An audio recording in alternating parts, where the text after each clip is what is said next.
তো বন্ধুরা, আজকের ভিডিওতে আমি বলবো আপনার শালিক পাখির ছানাটিকে আপনি কিভাবে ভালো করে যত্ন নেবেন এবং কোন কোন খাবারগুলি খাওয়াবেন এবং কোন খাবারগুলি খাওয়ালে আপনার শালিক পাখির ছানাটি দ্রুত বড় হয়ে উঠবে, সেই বিষয়ে আজকের ভিডিওতে আমি আলোচনা করব।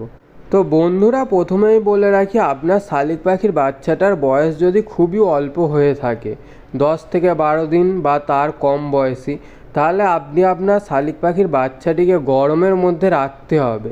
কারণ শালিক পাখির বাচ্চা গরমের মধ্যে না রাখলে তাদের পালক সম্পূর্ণভাবে বের হবে না আর পাখিটি সময়ের সাথে সাথে বড় হয়ে উঠতে পারবে না। তাই আপনার শালিক পাখির বাচ্চাটিকে প্রথমেই আপনাকে গরম স্থানে রাখতে হবে, অর্থাৎ যেখানে হাওয়া বাতাস না লাগে, আর তাকে একটু ঢেকে রাখতে হবে যাতে তার শরীরটা সম্পূর্ণভাবে গরম থাকে। এবার দ্বিতীয় যে কথাটি বলবো, শালিক পাখির সঠিক যত্ন, অর্থাৎ শালিক পাখিকে সময়ের সাথে সাথে আপনাকে খাওয়াতে হবে। আর শালিক পাখি যখন ছোট অবস্থায় থাকে, অর্থাৎ বাচ্চা পাখি হয়, সেই শালিক পাখির বাচ্চা কিন্তু অনেক পরিমাণে খাবার খেয়ে থাকে। প্রত্যেক দিন অন্তত 10 থেকে 12 বার আপনাকে শালিক পাখির বাচ্চাকে খাবার দিতে হবে।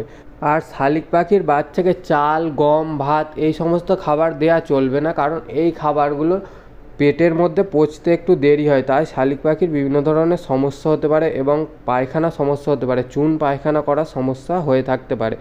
আর ছোটোবেলায় শালিক পাখির সবথেকে ভালো খাবার হলো হয় ছাতু খাওয়াবেন, না হলে পোলট্রি ফিড খাওয়াবেন। মুরগির যে পোলট্রি ফিডগুলো হয় ওগুলোই সবথেকে ভালো খাবার শালিক পাখির জন্য। এই পোলট্রি ফিড খাওয়ালে শালিক পাখির বাচ্চা দ্রুত বেড়ে যায় এবং অল্প সময়ের মধ্যেই শালিক পাখির বাচ্চা বড় হয়ে ওঠে। আর তাই সঠিক যত্ন নেবার ফলে শালিক পাখির বাচ্চা খুব দ্রুত বড় হয়ে ওঠে। তো এই যে শালিক পাখির বাচ্চাটি আমার হাতে দেখতে পাচ্ছেন, এটা 7 দিন বয়স, মানে ওকে আনার পর 10 থেকে 12 দিনের বয়সী বাচ্চা আমি এনেছিলাম।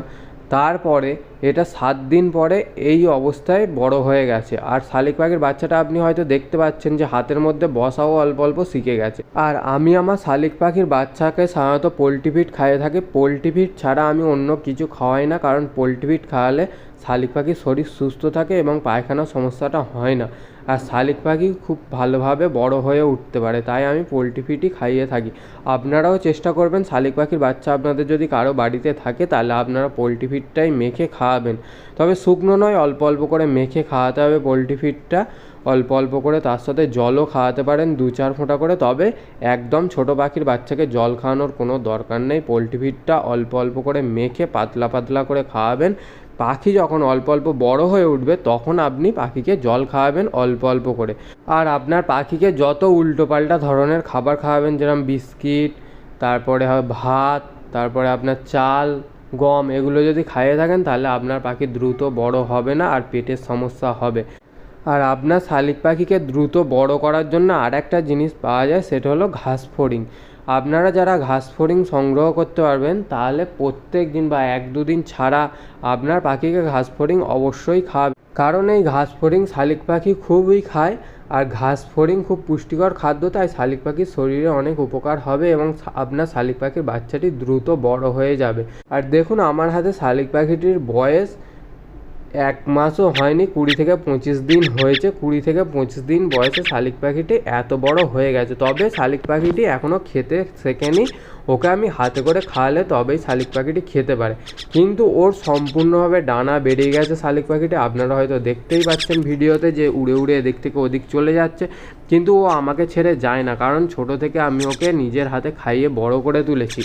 আর পাখিটি সম্পূর্ণ গ্রোথ হয়েছে, তার ফলে ডানা সব কিছু ভালোভাবে বেরিয়েছে আর ও এদিক থেকে ওদিক উড়ে চলে যেতে পারছে ভালোভাবে। এই শালিক পাখিটা কোনো অসুস্থ পাখি নয়। যে অনেকে পাখি পুষে থাকে তাদের পাখি অসুস্থ হয়ে পড়ে, বড় হতে চায় না, কিন্তু আমার শালিক পাখিটা 20 থেকে 25 দিনই বয়স হবে এর, কিন্তু এ খেতে পারে না, কিন্তু সম্পূর্ণভাবে উড়তে শিখে গেছে। তাই এই শালিক পাখিটা উড়ে আমার কাছ থেকে কোনোদিনও যায় না, কারণ একে সম্পূর্ণভাবে আমি খাবার দিই, পরিমাণ মতো খাবার দিই এবং ভালো ভালো খাবার দিই, যার ফলে শালিক পাখিটা আমার কাছে থেকে গেছে। আর আপনাদের বাড়িতে যাদের শালিক পাখি আছে, শালিক পাখির যত্ন নিন, তাকে সময় দিন আর ভালোভাবে খাবার দাবার খাওয়ান। আর শালিক পাখির খাঁচাটি অবশ্যই সবসময় পরিষ্কার করে রাখবেন, কারণ এখন বর্ষাকালের সিজন, আর এই বর্ষার সময় যে কোনো পাখির রোগবালাই বেশি পরিমাণে হয়, তাই শালিক পাখিরও বিভিন্ন ধরনের রোগের সমস্যা হতে পারে। তো আজকের ভিডিওটা এই পর্যন্তই। ভিডিওটি ভালো লেগে থাকলে অবশ্যই একটি লাইক করে দেবেন, আর চ্যানেলে যদি নতুন হয়ে থাকে তাহলে চ্যানেলটিকে অবশ্যই সাবস্ক্রাইব করে দেবেন। ধন্যবাদ।